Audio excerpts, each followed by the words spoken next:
Can everyone hear me okay? Great. Well, thank you very much for being here. Is it just me before lunch, or there's another slot? There's another one. Right. So I am 1.5 slots, I guess, just before lunchtime. But hopefully this will be a useful spend of your time. I heard there were some sessions about childcare or some focus on children earlier today. So this session is going to be about adult care. And really, it's a growing problem in the UK, and hopefully by the end of this, you'll find out a bit more about why we think it's so important. Just a show of hands here. For anyone in this room who's looking after benefits or rewards in your company, are you aware that there are people adult caring in your organisation? If so, do you want to just raise your hand? Right. Conversely, are there any people here who don't believe they have any people caring for adults in their organisation? If you'd like to put your hand up. Okay, well that's a good sign. It means that most of us realise it's an issue. So the title of today's talk is Tools to Support Employers as They Navigate the Adult Care Crisis. And we deliberately use these words, adult care crisis, because we truly believe there is a crisis going on right now, and it's probably one of the most hidden and untalked about topics. We know a lot about childcare, we know a lot about parental leave, many of things, and even menopause. Those things are extremely well covered today. But very few people talk about adult care. In fact, most carers don't even realize they're a carer for an adult. They just think they're a good daughter, a good son, a good spouse, a good family member. But in fact, they are adult carers. So today, where do I put this? Here? Doesn't seem to be.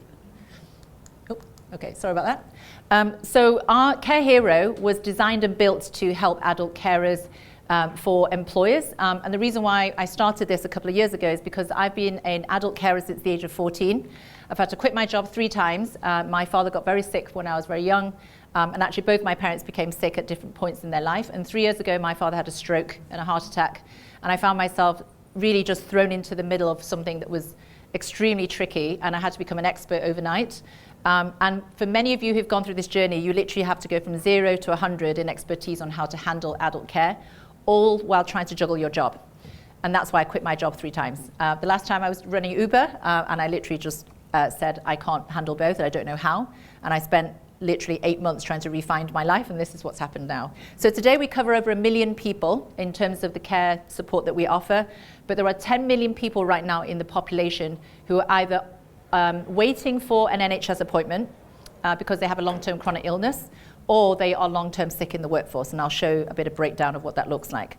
Today's a really special day because today is actually the UK's Carers' Rights Day, and that means that carers have rights. And as of this year, on the 6th of April, every single company had to install something called the Carers Leave Act.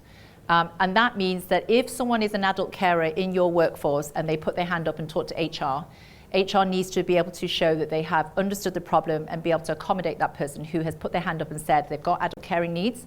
And they're allowed to take up to 1 week off of unpaid leave.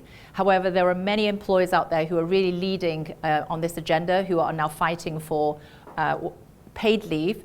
And in the year after, they want to fight for carers actually being a protected class as an employee, and I'll explain why. So many of you will not be unfamiliar with this image. NHS is a hot topic. Most of the budget was about, Rachel Reeves' budget was about how to raise another £20 million to go into NHS. Since the inception of NHS in World War II, this is now the highest waiting list we've ever seen. So almost 8 million people are waiting on the NHS list. We are backed by the former chairman of NHS, and he said, NHS has become a place of acute intervention, but this country is dying of chronic illness. And I think even if NHS was doing better today, there's just the sheer number of people trying to get into hospital is quite high. And then for those who don't believe me, the ONS did a survey last year, and the green bar is actually a show of the population that are on long-term sick leave who are of working age. So between the ages of 18 and 64, there are now almost 3 million people who are off work, who shouldn't be. They should be being productive. And you can imagine if they're off sick, someone else is looking after them. And those are your carers. So KareHero was built to help those who are sick within the workplace, and also those who are looking after someone who's sick. On top of all of that, you have an aging population. So last year was the first year that the UK workforce began to look after more adult dependents than child dependents. Yet most companies don't think that the problem is that big, and most people don't think that there's anything they can do to solve for it.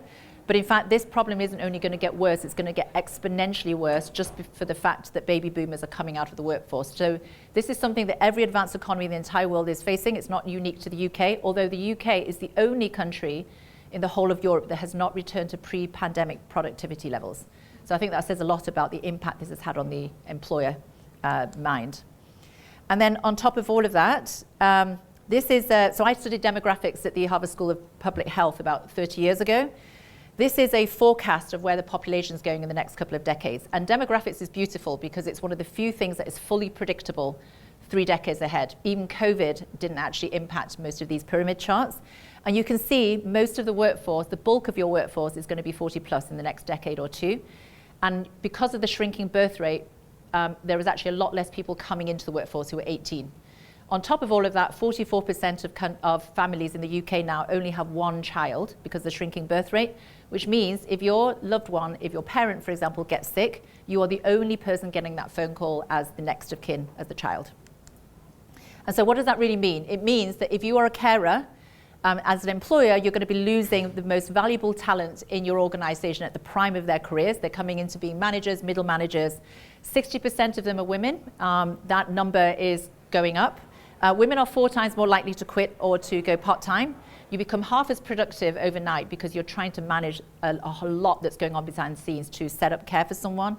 And what we're beginning to see is more and more carers are coming to us on a daily basis who are getting younger. And that is because their parents are burnt out, they're now managing their grandparents and their parents. But also because chronic illness is actually taking hold of people much earlier, we are seeing younger and younger carers. And based on a research by Harvard Business School, on a poll held for carers themselves, 83% of them believed that they were either depressed and they hadn't gone to see a doctor. And in fact, 10% of them just leave the workforce every year and they never come back. Now, many people say to me, we understand what an adult caregiver looks like, Steph, but what do they really go through? And so we actually ran a poll for carers, and this is the result. It falls into 6 buckets. The emotional and mental health toll. You can get compassion fatigue. Sometimes if you're looking after someone who's not well, most people don't actually send their loved ones to care homes. They try to manage it themselves for a good 8 to 10 years before that's necessary. You can suffer from compassion fatigue and you come to work and you start zoning out. So if you see one of your colleagues looking like that, and then you know they have someone at home, that's probably what they're going through. It's a constant battle to balance work-life because you basically have 2 jobs. We did a survey with one of our clients and they found that their adult caregivers were on average spending more than 33 hours a week on top of their day jobs for care. So if you imagine you have a 38, 40-hour week, on top of that, you've got another 33 hours. It's basically an iBanking job. Most caregivers actually get sick themselves because it can be physically tolling on the body. Also, they put themselves last. But you can say, well, why are all these things on the left happening? And a lot of it is because of financial, legal, and practical issues. Most people don't realize care is by far the most expensive thing someone's going to have to make a decision on if they're coming into care. The NHS can only short-term support for you or on a transactionary basis. The long-term care requires the family, requires assets, requires finance. Most of the country is not eligible for government funding. And obviously there's different types of funding available for, that is regardless of your income, but that is not often enough to support you. And as a result, you see absenteeism, you see people coming to work, they're here, but they're not really. And then one of the things that people talk about the least is loneliness and shame. So the shame is that you don't feel like you're doing enough to support your loved ones. And the loneliness is you don't feel it's convenient to talk about it at work. Most people will hide it from their managers. And we often get testimonials from people where their managers just don't understand because they've not been through it or they don't care, and then they quit. So we see that quite a lot. Now, based on all of this, we then said, right, if we do a poll for 740 HR leaders in this country, what would they say? And they have said, we don't know we're ready to support adult carers. So 50.5% of carers, of employers say that adult caregiving has negatively impacted their business. And almost 83% of HR leaders believe that caregiving support really impacts their employee retention. However, 85% of them have nothing in place for adult care. They've got parents and family groups and things like this, but most of it's filled with new parents. We unfortunately saw somebody leave their organization because they joined one of these as an adult carer and was told that it's not appropriate to speak about adult care because it's something that's quite depressing. It might be triggering for other employees. So you can see that there's not safe spaces unless there's, the employer's really willing to embrace that topic. There was also a broad lack of awareness of how the workforce is affected. So only 1 in 5 are very aware of the challenges faced by employees who are caregivers. And what's quite interesting is sometimes we get employers approach us and they say, I really like what you're doing, but we don't actually know how big the problem is, or we don't know who the caregivers are in our organization.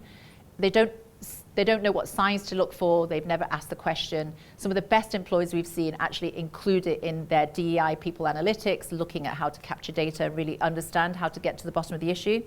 And nearly half say the lack of understanding and awareness is what's actually stopping them from pushing for this agenda at the board level and being able to get support for their employees. Because they don't have data, they can't push for change. And so it has to start from how you identify and how you sort of help these people. So what do companies do? On April 6th, as I said earlier, the Carers Leave Act was installed. On the same day, the Flexible Working Act was put into practice. And so most companies say, well, the best way for me to support an adult caregiver is to give them flexibility. If they need flexible time off, we'll help them. If they need to, take an appointment here, take an appointment there, that's great, we'll help them. But actually, the reality is it's just a crutch. It doesn't get to the core root of the problem, which is what are they actually managing on a daily basis and what support do they need? What practical support do they need to resolve the issues that they're facing on a daily basis? And so we realized, after interviewing so many HR leaders, is that employers should start supporting employees at the root of their issue. So we know mental well-being is a big issue in this country right now. And 85.5% of employers offer mental health support, which is brilliant. However, a lot of the things that carers are facing are financial well-being issues, legal well-being issues, physical well-being issues. Only 1 in 20 employers have a dedicated caregiver support program at all. Some people have approached us and said, we've got something written down on a piece of paper about caregiver leave or carers leave because we know it's law, but we're not actually sure what else to do on top of that. So what we want to share here today is that carers in the workforce are battling something quite unique, is that they suffer multiple challenges across all 4 pillars of well-being. Now, I'm not going to read out all the stats here. If anyone wants a copy of these slides, come to our stand. We'll take your email address. We'll send you this deck. You're very welcome to it. But I do want to share that one of the major reasons why carers end up embracing the care themselves is because it's expensive, and financial well-being really takes a toll. So according to national statistics, 63% of carers are extremely worried about managing their monthly costs. Some of them have sold their parents' house to pay for care, and now they're topping up by themselves. 34% of carers said they are cutting back on food or heating just to be able to cover the cost to look after their loved one.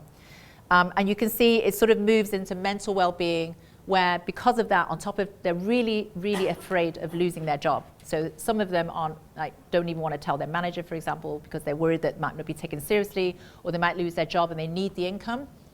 And then the other part of it is social well-being. So many of them, because they are spending so much time caring for someone, they've begun to lose their identity. And they're no longer, taking part in their hobbies. They move out of their normal groups and things like this. So it's quite isolating. And then lastly, which I think is probably one of the least talked about things, is carers get sick because they put someone else first. They put themselves last. Their own physical well-being is often the last thing that they think about. And so you'll see a disproportionate number of them compared to someone who's not a carer will end up going to the doctor. And this is national statistics based on ONS. This is not just our poll data, it's what's been backed up nationally. Now, what is being done about it? As I mentioned, the UK Carers Leave Act is brilliant. It was pushed forward by some top employers in Carers UK a couple of years ago. Finally, it came into effect this year.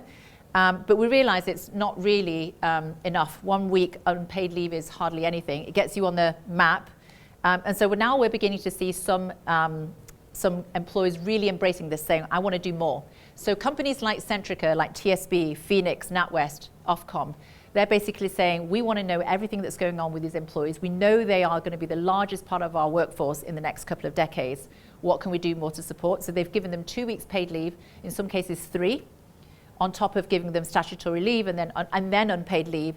And they're trying to implement really practical programs to support them. And it's not just about adult care. It's about the 40-year-old who's got multiple sclerosis. It's about the 50-year-old who's got early onset dementia. They want to be able to help people who fall into all those categories. And what's really interesting is, for example, Phoenix Group found that even after giving all that leave that's paid, they only aggregate used up 3 days a year. So it's not unlike some people who might worry that they're abusing, people might abuse the system, no one did. And I think that's really, really important to emphasize. Now, most people say, well, a carer is a carer is a carer. What does that really mean? And so here I wanted to share, it's a survey that was done across 76 organizations across Europe about how to map the life cycle of a carer. So stage 1 is where you go home for Christmas and you realize something's not quite right with your mom. She seems to be forgetting where everything is. She seems a bit frail. Stage 3 is where you get the phone call in the middle of the night because your loved one's gone into hospital with maybe they fell down the stairs, they broke something or had a heart attack. So for me, my dad, it was stage 3. And then it goes, stage 4 is where your full-time life now is revolving around your job and care. And you've spent a bit of time putting that infrastructure in place, but it is your life now. It completely consumes your identity. And then stage 6 is basically when it's time to say goodbye. Every single carer will go through all these stages, but they will not go through it in a linear fashion. And what I mean by that is we see people go from stage 3 down to stage 2, and then, or you get some people who go into hospital at stage 3 and they're all of a sudden at stage 6 because they're already diagnosed and it's time to go. But I think that's really important so that when you look at your employees in your organization, they're all in some stage within this life cycle. And depending on how many parents they have or how many loved ones, they will be going through different stages at different points with their family members. So you might be stage 6 with your dad and stage 1 with your mum, just something like that. So what do we mean by providing practical support? So I've shown this spaghetti. I drew this spaghetti about 2 years ago and I showed it to doctors. I showed it to everyone I knew and they all said, oh my God, that's exactly what it's like. You basically walk in and you don't even know you're spinning in your tail, you don't know what to do. The GPs will send you to the hospital will discharge you out and tell you to talk to local authorities. You're basically being thrown from pillar to post. And I've experienced this personally, you can basically be held, put online by the local authority for 2 hours with beautiful music, and then they'll tell you it's the wrong number, you should have called the other extension. But basically what that means is when you have someone that you need to take care of, you need to make decisions quickly, none of them can give you an answer quickly. And you have to do lots of research. Google becomes your best friend, which isn't always the best way to do things. And eventually after calling, for me, I called 7 charities. I did call all 5 lines of the local authority. It took me about 3 weeks, and I finally figured out none of them could help me, and I had to do it myself. So my dad couldn't walk. I had to get a stair lift. They said it was a 6-month backlog with the local authority, a 6-week wait for the care assessor to come into my house. And I said, well, he's getting discharged in 2 days, and he literally can't get through the front door, so I just had to do it myself. And that is not a fun way to do it. It cost me $6.5 grand. I can afford $6.5 grand. A lot of people can't, but that's basically what 10 million people are going through every day. Oh, sorry. So the service that we then set up was basically saying, how can we turn that spaghetti into a straight line so that you don't have to go through that nightmare? And we've now done this so many times, we saw patterns where there are methodical steps you can go through. You don't need to be an expert overnight. You don't need to go from 0 to 100. We'll help you take all that burden off your hands. And so just to share a bit about what I meant by practical support, we ended up building a system which really said, right, let's get to the root cause of what you're suffering from and what you need as practical support. So what families really need is emergency care support. If someone's trying to get out of hospital and they're stuck there for weeks, how can we get them out in 2 days instead of 2 weeks? If we suddenly had a carer who's dropped out, how do we sort that out? How do I talk to someone when I've just got a random question? Wouldn't it be great if I had a family care advisor? Why do I need to wait for the social worker to come and do a care assessment? Can I get one right now? So that's your personalized care assessment. I want to know what kind of care that person needs and how much it's going to cost me, and I need to know the answer right now. That's great. If we can do that for you, you don't have to wait for 6 weeks to get that. And then on top of all of that, now I know how much it's going to cost me. I don't want to pay for it, so how do I do that? So first we'll go out and figure out what's all the funding we can get for you that you don't have to pay for, and then you worry about how to come up with the rest of the finances. But many people don't do that. They just assume that it's going to wait so long, I'm going to have to go through all this, and I'm not going to get any money at the end of it, so I'm just going to quit my job and do it myself. I'm just going to look after that loved one myself. And that's the worst answer for the entire country, because now you're losing fantastic talent. Your employers can't keep hold of you, and you've gone straight to sort of, I'll just try and manage this myself, which is not good. And then being able to read about it, understanding if you have care providers who can support you for your particular ailments, And then the most important thing is lots of family members don't realize having power of attorney is the most important thing if you need to take care of someone you love. And we see people taking weeks off work to just try and sort out solicitors, get paperwork together, things like this. It's very overwhelming. And so we put it all into one app, essentially. This is a case study of one of our clients, as I mentioned, Phoenix Group. We started working with them about a year and a half ago. Within 3 months, we were able to uncover about £200,000 of funding, untapped funding. To date, we've helped we've helped families release about £4.9 million of care funding that they didn't know they were eligible for. 50% of this country doesn't apply for funding because they didn't think that they were eligible, or the forms were so overwhelming they just didn't bother. Right, I've been given the flashing light. So essentially, this title was around toolkit or tools to help you. Now, this is a checklist. You can come by our stand later. We can talk you through this. But there are ways to do this. It doesn't have to be overwhelming. If you're an employer and you care about your people and you care about the adult carers in your organization, there are turnkey solutions now available which allows you to be able to support them. It doesn't have to be you. It doesn't matter how small or how big the organization is. We can help you get through all those stages. And we can help you review how to really get to a practical sea change of culture to embrace these people who are going to be part of the future of your workforce. So that's it. Now, just to let you know, we do have a report. If you want detailed breakdown of that report from our 740 HR leaders, scan that code and we'll be able to send it to you, or you can come round to our, I think we're at stand 35, and then you're more than welcome to ask any questions there. Thank you. Thank you so much.